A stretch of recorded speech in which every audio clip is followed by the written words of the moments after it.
Ça va? Ouais. Alors, depuis Melun, hein, ça fait 5 ans qu'on t'attend, mais cette fois on te tient. Mais non, il y a 5 ans, c'est pas Salut Pierre. Voilà, on va attendre Gilou, hein, parce que c'est un élément important aussi, c'est C'est notre... pas important, c'est la star, lui. voilà, donc on voulait réussir ça, réunir Pierrot et Gilou ici. Je l'accompagne depuis des années, c'est tout. Voilà. C'est une radio libre, qui est restée dans l'esprit des radios libres. Et comme tu es un libre esprit, nous t'avons toujours programmé, on présentera les chansons françaises. Voilà.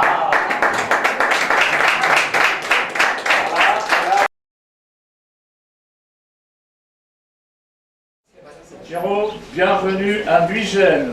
Bienvenue dans les studios Pierre Perret. À Mugène, notre radio locale s'appelle donc Triage FM. Nous sommes dans une cité cheminote. Gilou, ton accordéoniste, est fils de cheminot. Il est né ici. Nous t'accueillons ici dans cette radio libre. On a cette prétention qui fonctionne depuis 30 ans. Et nous voulions te rendre hommage à l'homme de libre esprit, l'homme impertinent, l'homme parfois un peu paillard, l'homme poète, mais aussi l'homme humaniste, antiraciste, etc., etc. Voilà, Pierrot, est-ce que tu appartiens toujours au Conseil supérieur de la langue française? Oui, bien sûr. On ne va pas encore virer, alors là, Voilà, tu fais quelque chose ou pas dans cet organisme? Ben, pour le moment, ça perdure pas tellement avec l'actuel président que nous avons, parce qu'il n'a pas jugé bon de prolonger pour le moment cette aventure, mais Ouais. enfin peut-être c'est en attente, on ne sait pas. Bon, enfin, on n'est pas tellement là pour parler de ça. Moi, je suis là Pour inaugurer parler. ces locaux et qui portent mon nom maintenant, et ça me fait très plaisir parce que c'est la première fois, la première radio, et en plus libre, Nous y tenons, nous y tenons. qui a souhaité porter mon nom, et ça me touche beaucoup. Il y a plein d'établissements de toutes sortes, et beaucoup d'écoles notamment, puisqu'il y en a plus d'une vingtaine maintenant, mais la première des radios est libre et est ici. Alors, à partir de maintenant, je suis sûr que je m'entendrai au moins de temps en temps sur une radio. Ah, mais tu es programmé très régulièrement. Voilà. Nous te présenterons nos J'en doute spécialistes chansons françaises tout à l'heure. J'en doute pas, parce que c'est tout à votre honneur de programmer encore de la musique, aussi variée soit-elle, aussi bien de l'accordéon qu'un chanteur qui peut chanter comme moi, Blanche ou La Femme grillagée. Voilà. Absolument. Donc nous sommes 40 bénévoles ici avec deux professionnels. Et bon, tous les âges. Nous avons aussi des émissions en langue arabe, en langue turque, etc. Nous allons afficher dans le studio direct tout à l'heure le titre d'une de tes chansons. C'est marqué Mélangez-vous. Hein, ça ne veut pas dire qu'il faut se mélanger C'était pas par hasard. dans tous les sens du mot. Hein, Vous mais- pouvez aussi. On peut aussi. Exactement. On est d'accord. Pas interdit. Alors, Gilou m'avait dit, tu sais, l'interview sera sans doute rapide parce qu'on sera en retard. Il ne s'était pas trompé. Et il m'a dit surtout, demande à Pierrot de parler de son dernier CD, La Femme grillagée. Alors Pierrot, ça c'est un CD engagé, humainement, voire politiquement. Oui, il y a beaucoup de choses qui sont très diverses dans cet album, bien sûr, puisqu'il est question d'un titre qui s'appelle Femme battue, évidemment, de Femme battue. La femme grillagée est aussi, il y a une grande place faite aux femmes là-dedans. Il y a aussi La Mère des cons, il y a aussi une chanson qui s'appelle Le cul. Oui, Il y a, oui. il y a plein d'autres chansons qui sont, comme souvent dans mes albums, très diverses, luxuriantes, provocantes, etc. Voilà. Et il y a aussi La raison de ma vie. Entre autres, oui, aussi. Bon, c'est un hommage à Rebecca. La réponse à ma vie.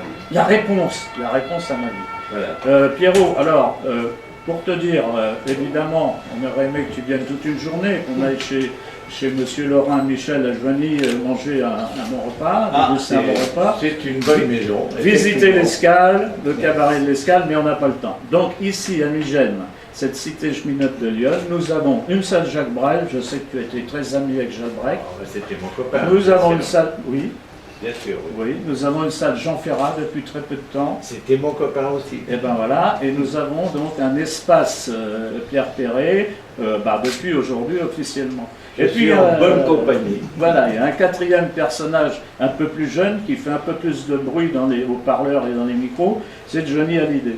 Et Johnny a démarré au cabaret ici, il a signé son premier contrat ici le 6 avril 1960. Et de bonnes âmes m'ont dit, demande à Pierrot, parce que je crois qu'ils étaient dans la même maison de disques, à savoir Vogue au début. Oui, c'est vrai, on a été ensemble. Moi, ça a été ma deuxième maison de disques après Barclay. Et Jojo, il était à ce moment-là avec. Moi, j'ai vu arriver Françoise, Hardy, Dutronc. Tu avais subodoré que ce grand blanc aurait une carrière aussi phénoménale? Et qu'il allait mal tourner comme ça. Oh, non, vraiment. Bon, bien, enfin, belle carrière tout de même, et puis toi, bon, c'est pas le même genre, mais enfin, bravo à tous les deux. Non, il a fait une carrière colossale, et puis il n'a pas fini, bien sûr. Ouais, tu crois? Ben écoute, on va essayer au moins, nous, de faire entrer Michel dans la biographie de Johnny, on a du mal, on est en compétition avec le vieux Colombier à Jean Lépin, juillet 60, et puis l'Alhambra à Paris en octobre 60, alors que nous, c'était en avril 60. Oui, c'est vrai. Mais manque de peau, on n'est pas une station de bord de mer et il n'y a pas la Tour Eiffel à côté de chez nous. Donc on a beaucoup de mal à entrer dans les biographies de Jojo, mais ça commence à venir. Ça commence à venir. Si, ça va venir. Pierrot, il y a une petite chanson dont tu parles dans un livre de mémoire. Tu entendais chanter un plâtrier ami de ton père chez toi et tu chantais toujours cette petite chanson.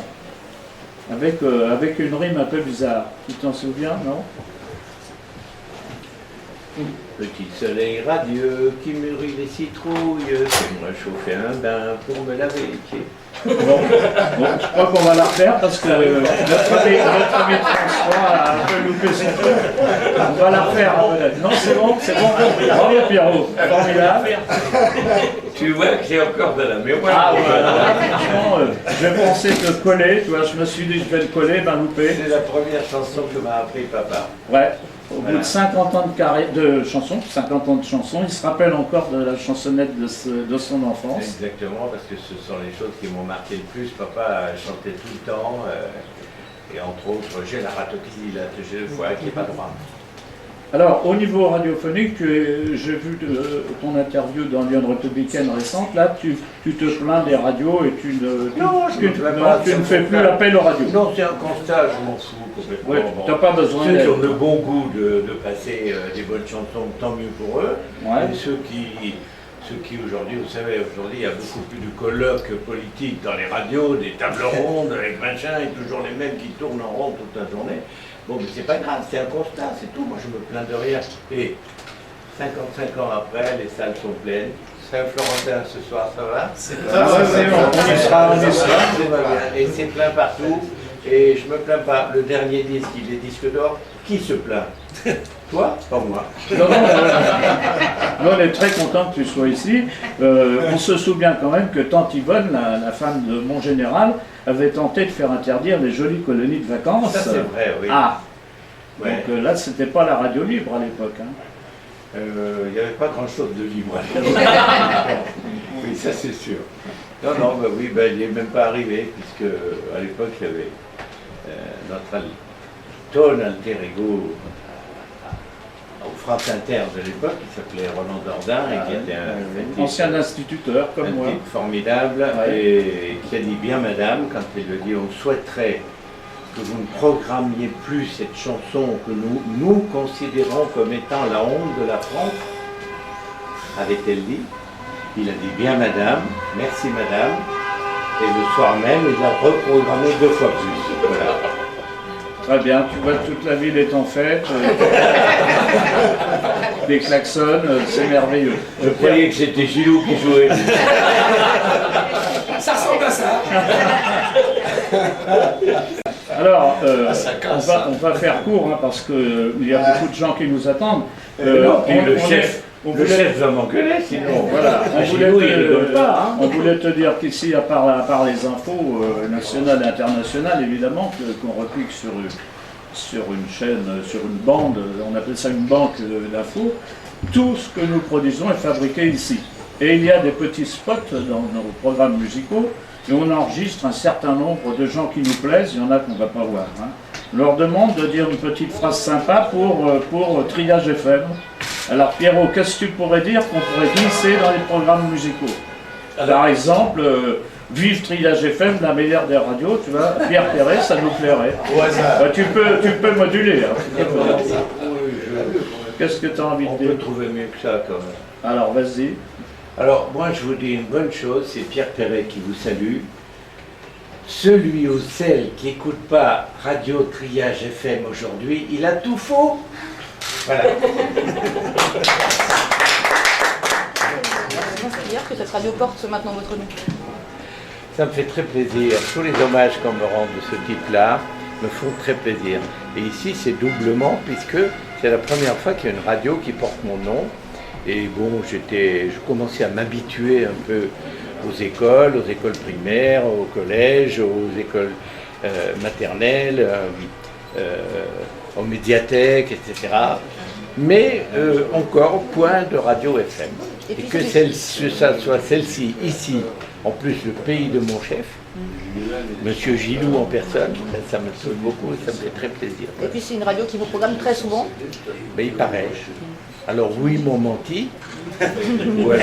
Non, mais je sais que je passe très souvent ici sur ces ondes-là. Parce que tout simplement parce qu'ils ont bon goût, c'est tout. Voilà. Alors c'est une radio libre, ça vous correspond bien aussi, j'imagine? Assez. Dites-nous ce que vous en pensez de cette radio. Assez, parce que j'ai toujours été, et d'ailleurs ça m'a coûté assez cher, mais je crois que j'ai toujours fait preuve de liberté dans tous mes propos, dans toutes mes chansons. Je vous dis, c'est pour ça que très tôt j'ai connu la censure, enfin mes chansons ont connu la censure surtout, et que ça a continué jusqu'à aujourd'hui, et que je ne le regrette pas. Okay, parfait, merci beaucoup.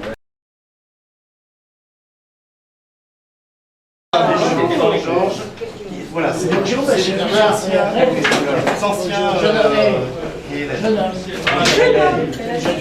Allez. Et puis Roland. Je vais mettre Roland. Alors, Roland, il a une histoire, c'est un des piliers de la radio. Il ne passe depuis 30 ans que de la chanson française.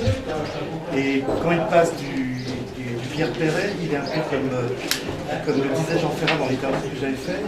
Jean Ferrat me racontait qu'il avait déphasagé au patron de Nostalgie en disant « J'en ai marre que vous passiez la montagne, j'ai quand même putain écrit 500 autres chansons. » On ne passe pas que les chroniques de l'accord, c'est que les Zizi, il y a tout ce qu'on a écrit. Depuis 20 ans, il passe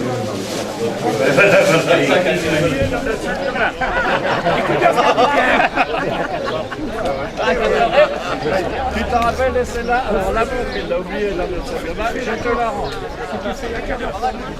Comme tous les artistes, c'est pour la l'heure. Je me suis dit, le jour où Pierrot va venir, on lui offre le tableau. Ça a duré 5 ans.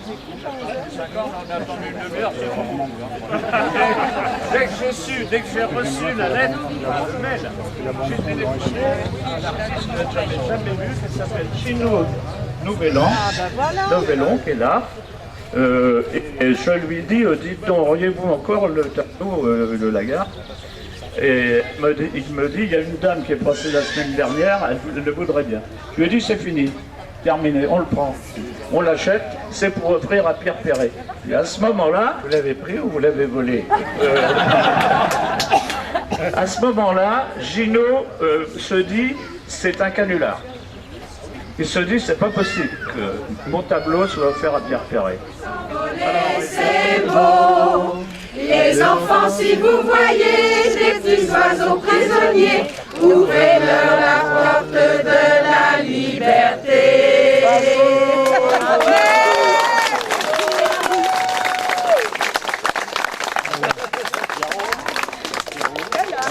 J'hésite à vous amener avec moi ce soir. Vous chantez mieux que moi.